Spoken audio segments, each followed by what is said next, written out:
fer, com aquells àmbits que val la pena seguir desplegant i cal seguir-hi treballant. Necessitem eines, per exemple, per diagnosticar la realitat, posant sobre la taula els dèficits, les mancances, els marges de millora, que a tot arreu, a tots els municipis, encara hi ha. I tot això no es pot fer de qualsevol manera, s'ha de fer amb rigor.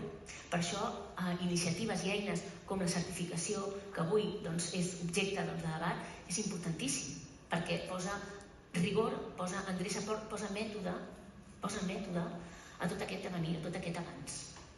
I per tant, com que posa mètode i posa rigor, enforteix d'alguna manera aquest avenç que en tots els municipis es va produint, o en tots aquells municipis que ho han decidit i que han decidit arremangar-se i que han decidit apostar-hi, doncs ho fa més fort. Ja no és una qüestió de preferències, d'arguments, és un mètode.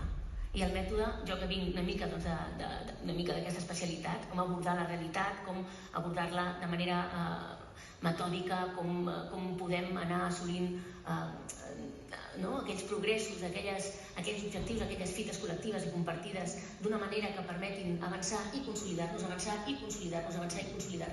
ens sembla que certificacions, iniciatives com aquestes són molt importants